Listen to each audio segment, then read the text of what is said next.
Madalas nating maririnig na God is all-loving, God is all-merciful.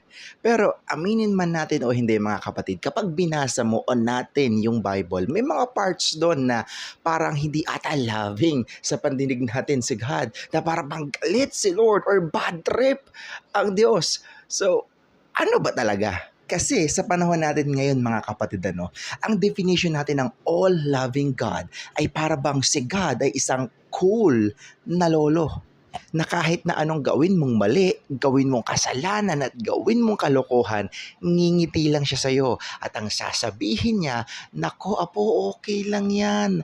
Love na love pa din kita.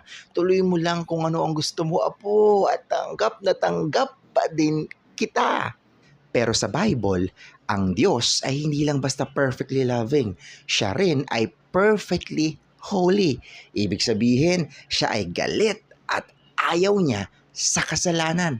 In Proverbs chapter 6 verse 16, nakasulat doon na merong mga bagay na kinapupuotan ang Diyos, or there are things that God hates.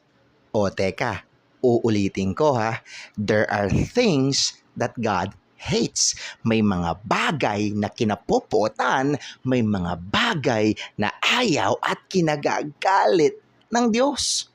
Oo, may ganun. So, kung ang definition mo ng all-loving God ay si God ay hindi nagagalit, hindi pwedeng magalit at tanggap lang ng tanggap sa kung anong kalokohan, kasalanan at trip mo, then technically, Biblically, hindi all-loving God ang God ng Bible. Kapatid, isipin mo to, kung merong isang tatay na nakikitang binubugbog ang anak niya at chill lang siya at all merciful sa mga nambubugbog sa anak niya at na para bang sinasabi niya na, uy, basag yung mukha ng anak ko, uy, lagas yung ipin, pero okay lang yan guys, I forgive you. So pagkatapos yung bugbugin yung anak ko, ingat kayo sa pag-uwi ha. Kapag ba ganun, masasabi mong loving siyang tatay? Hindi, di ba? Magagalit yun kasi mahal niya ang anak niya. In the same way, ang galit ng Diyos sa Bible ay hindi dahil sa masungit siya or dahil power tripper ang Diyos. Galit siya because He is love. He is the definition of love. He hates sins because sin destroys the people He loves. Ang love na walang justice ay hindi love. Pabaya yun. In 1 John chapter 4 verse 8, sabi doon, God is love. He is the love Himself. And again, God is the definition of love. Pero sabi rin sa Bible, God is also a just judge. He is love because gusto niya kung ano yung best para sa'yo. He is just or He is the justice dahil hindi niya pwedeng palampasin ang kasamaan, kasalanan at mga kalokohan. Kaya nga may cross, di ba?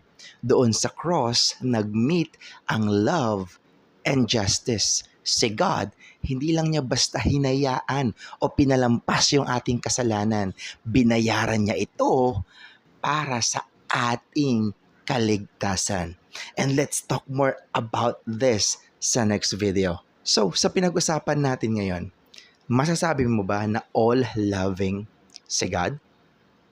Well, in modern sense or sa definition ng all-loving God natin sa panahon ngayon, na lahat pwede, na lahat dapat tanggapin, hindi.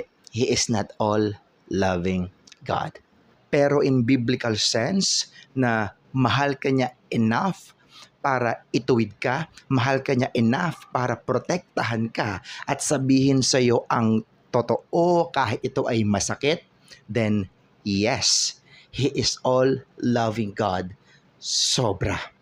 Our God is not a pushover. He is our Father.